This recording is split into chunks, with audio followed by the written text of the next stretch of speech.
लाडक्या बहिणीचं जे पर्सेंटेज वाढलं तिथंच मनात एक आशेचा किरण जागा झाला. नाही, आपण उद्याच्याला निकाल आपल्याला चांगला मिळेल.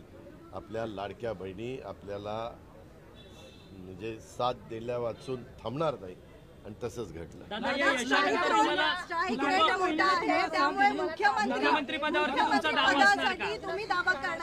अहो, मी जाहीरपणे सांगत होतो, मी 10 वेळेला अर्थ मंत्रालय सांभाळलेलं आहे. आत्ताच वेगवेगळ्या IAS IPS ऑफिसरांचे पण फोन आले, ते पण दादा खूप चांगले झालं. कुणाच्या स्वप्नात नव्हतं, तुमच्या नाही, ह्यांच्या नाही, ह्यांच्या नाही, कुणाच्याच नाही. 230 ना,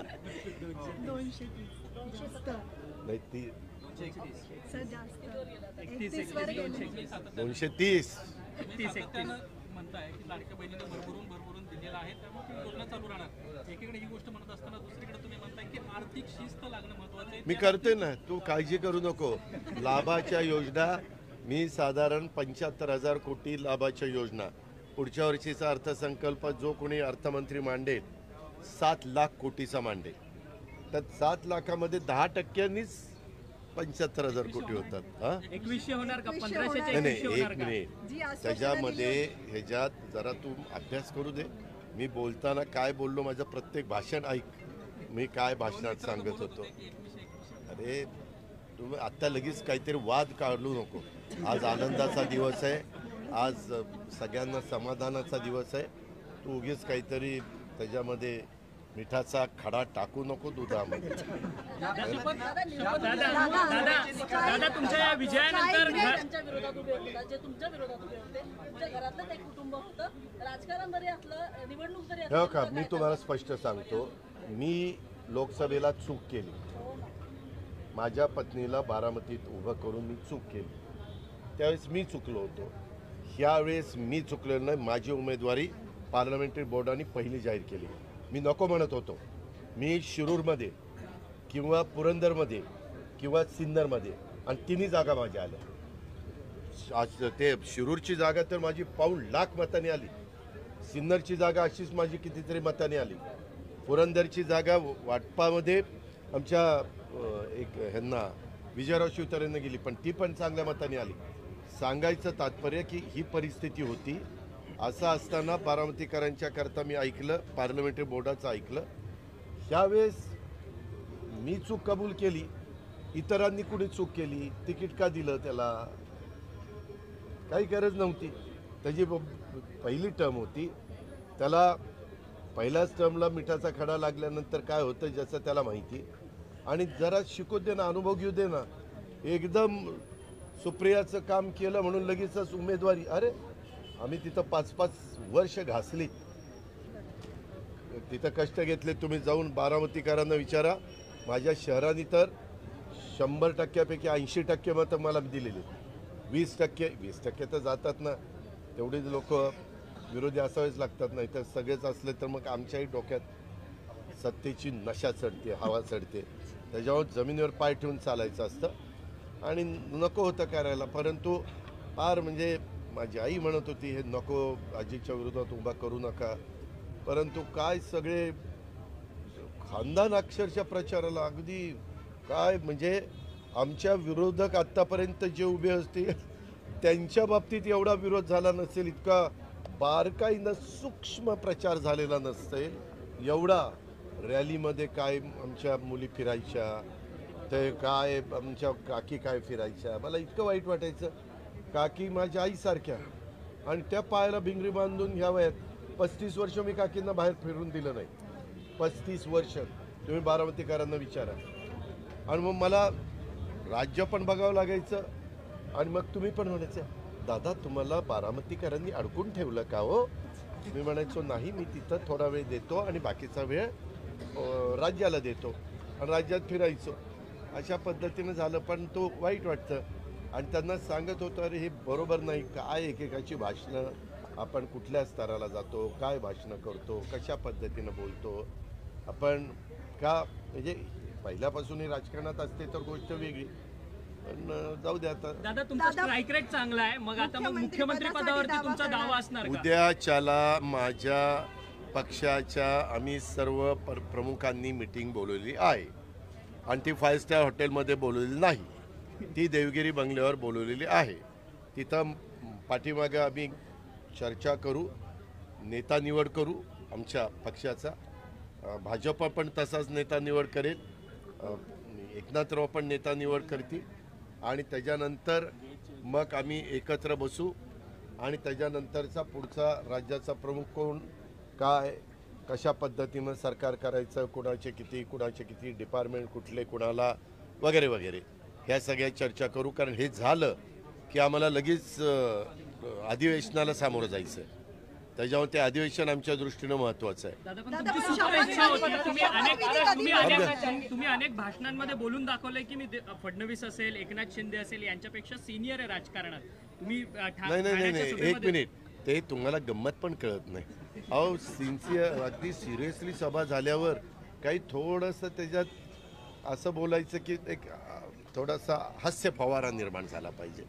त्याच्यामध्ये काही गोष्टी आम्हीच काय सांगितलं होतं, आमचं एकमेव ध्येय 250च्या पुढं जागा आणायच्या. ते पहिलं ध्येय आम्ही गाठलं आहे. दुसरं ध्येय, आम्हाला पहिल्यांदा निवडून आलेल्या आमदारांनी मला नेता तर केलं पाहिजे त्यांचा. ते आता उद्या काय करतात ते बघायचं. मग नेता निवड झाल्यावर बाकीच्या दोघांची नेता निवड होईल आणि मग आम्ही तिघं एकत्र बसू. त्याच्यामध्ये काही सहकाऱ्यांशी चर्चा करू, वरिष्ठांशी चर्चा करू आणि पुढची रणनीती ठरवू.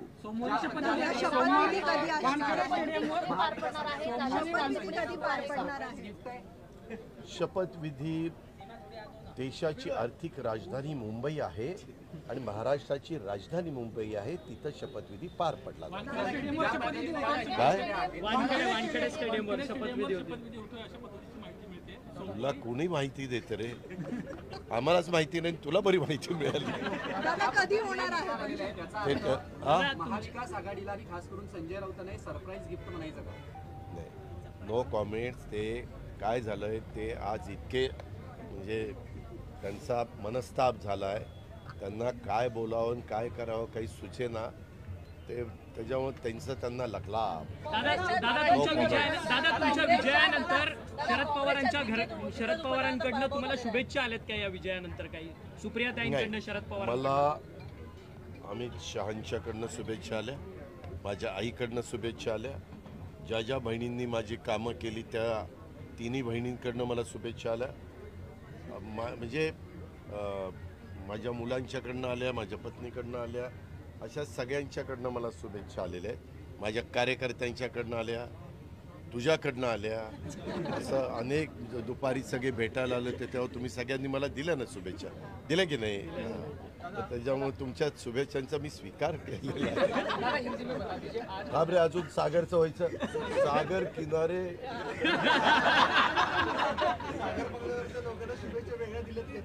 कुठल्या नाही, आधी आमचे नेता निवड होऊ दे ना, मग आम्ही तिघं बसू ना. सगळ्यात मोठा मध्यंतरी अमित भाई शहा ज्यावेळेस मुंबईत आले त्यावेळेस त्यांना मी विचारलं होतं की ज्याची संख्या जास्त बळ असेल तो असेल का वगैरे, तर त्यांचे संकेत तशा स्वरूपात होते. त्या संदर्भात सागर काही काळजी करू नका, आम्ही व्यवस्थित बसू. इतकं बहुमत मिळालेलं आहे, आता आम्हाला थोडंसं व्यवस्थितच असं काही अतिरेक करून चालणार नाही रे. अरे कसं होईल? 29 जागा कोणाच्या आल्यात का विरोधकांच्या? ते बघू ना. हाऊसचं काम इथं चालतं, हाऊसचं काम हाऊसमध्ये. काँग्रेसच्या दिग्गज उमेदवारांचा सुद्धा पराभव झालेला आहे दादा. बाळासाहेब थोरात अरे काल तर बाळासाहेब गाडीतनं फिरत होते, आमचे जयंतराव गाडी चालवायचे आणि त्यांना पंपिंग करायचं काम आमचे संजय राऊत साहेब करायचे. गाडी इतकी सुंदर चालवतो, सरकार किती सुंदर चालवतील. आता कधी सरकार चालवणार, काय करणार? तरी आमच्या इस्लामपूरवाल्यांनी नीट लक्ष दिलं नाही हो. मी कार्यकर्त्यांशी बोललो, त्यांनी अजून जरा नीट लक्ष दिलं असतं ना, करेक्ट कार्यक्रम झाला असता.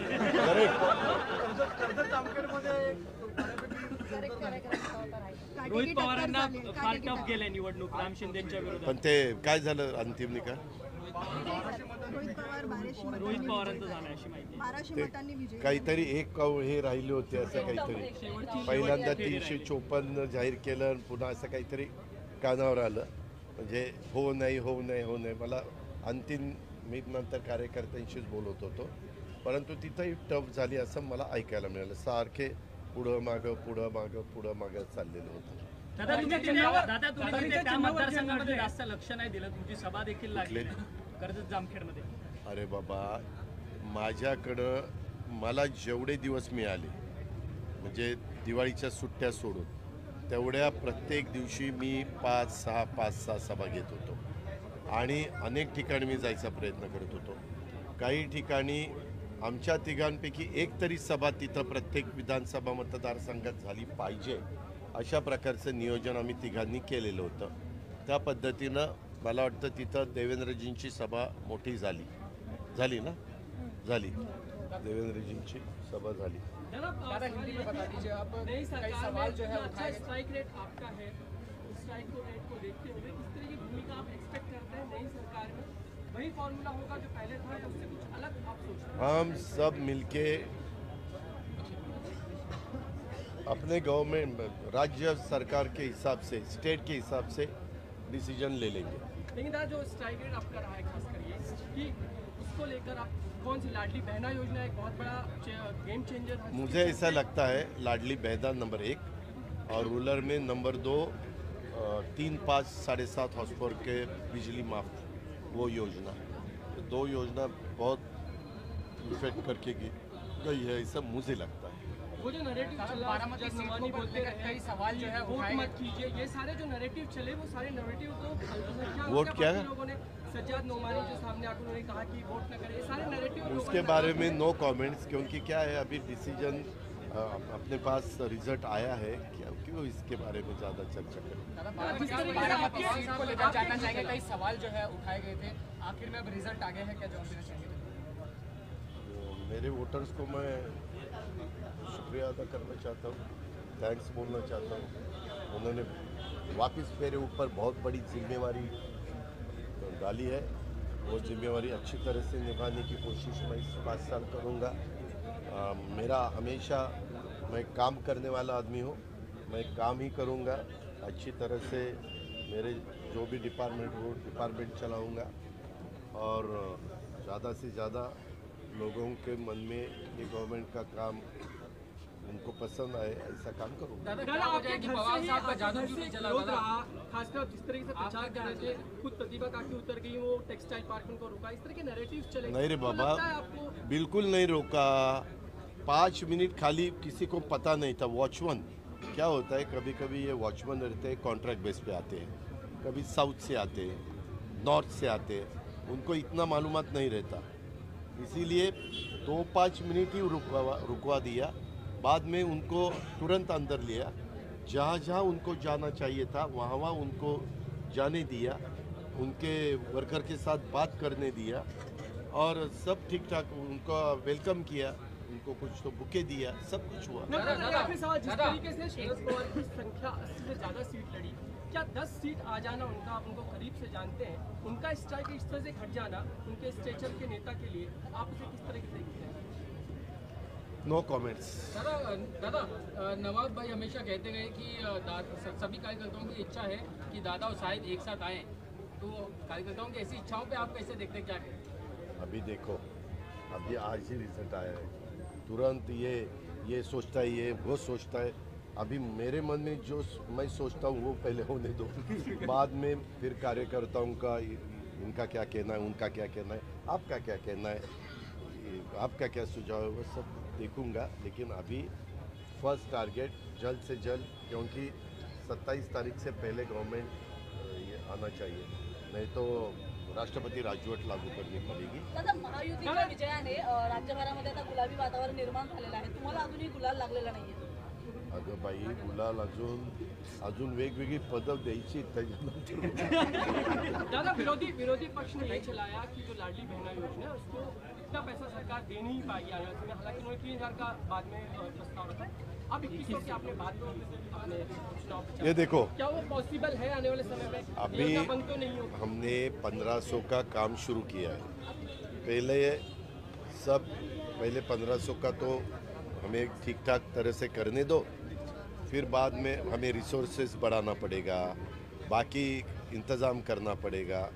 तो आहिस्ता आहिस्ता हम करेंगे एक एक एक एक एक एक प्रतिभा काकी का आपके खिलाफ उतर जाना मैदान में आपको बहुत हर्ट कर गया इन सारी यस, क्योंकि वो मेरी माँ समान है। मुझे बिल्कुल ऐसा, मैं ज़िंदगी में ऐसा नहीं सोचा कि मैं जब खड़ा रहूँगा तब इतना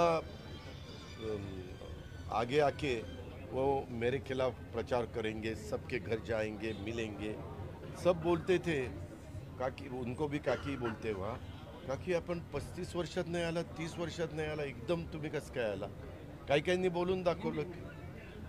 कुछ कुछ लोगों ने उनको सवाल भी पूछा कि आंटी जी आप इतने सालों में नहीं आए और इस दफ़ा पहले दफ़ा ऐसे चुनाव में मेरे ख्याल से मैंने जब से राजनीति बारामती में शुरू की है, मैं खुद कैंडिडेट अभी 8वीं दफ़ा एज ए MLA के नाते, एक दफ़ा MP के नाते, सुप्रिया 3 दफ़ा MP के नाते, ऐसे सब होते हुए किसी के चुनाव में प्रचार करने के लिए वो नहीं आए। लेकिन इस दफ़ा क्या हुआ क्या मालूम। सर युगेंद्र पवार को क्या सलाह होगी सर भतीजे आपके? तथास्तु। सर महायुतीला पाठिंबा देणाऱ्या राज ठाकरेंच्या मुलाचा पराभव झालाय, कसं बघताय तुम्ही? आता एकही उमेदवार एकही उमेदवार आलेला नाही. उमेदवार निवडून आलेला नाही. त्यांचं त्यांना विचार, मी काय सांगणार? मी माझ्या पक्षाचं सांगू शकेल, तो काहीतरी तिसरंच कशाला विचारतो? प्रकाश आंबेडकर यांनी असं म्हटलेलं होतं की मी सत्तेत आलेल्या पक्षाला- त्यांच्यासोबत मी जाईल. आता महायुतीला यश मिळालेलं आहे, तुम्ही त्यांना सहभागी करून घ्याल तुमच्यामध्ये? नाही, मी एकटा महायुतीचा मालक नाही. आम्ही अनेक जण आहेत. देवेंद्रजी आहेत, एकनाथरावजी आहेत, तर रामदास आठवलेजी आहेत, इतर मित्रपक्ष आहेत, त्याच्यामध्ये विनय कोरे असतील, बरेच जण आहेत. आता मी सगळ्यांची नावं घेत नाही. घटक पक्षांचे मेंबर आहेत, ते सगळे मिळून त्याबद्दलचं ठरवतील ना. सर आपने हमेशा कहा कि पार्टी और पॉलिटिक्स, घर और पॉलिटिक्स दोनों अलग अलग चीज़ है। क्या आप कोशिश होगी घर एक रहे, पॉलिटिक्स में इन्वॉल्व होगी? आपने बार बार कहा कि आपको खड़ा नहीं करना था, अपनी पत्नी को, लेकिन खड़ा करना पड़ा उस वक्त कि आपने गोलियां नहीं दी। तो क्या परिवार को फिर से लाने की कोशिश होगी, जो हुआ सो हुआ खत्म?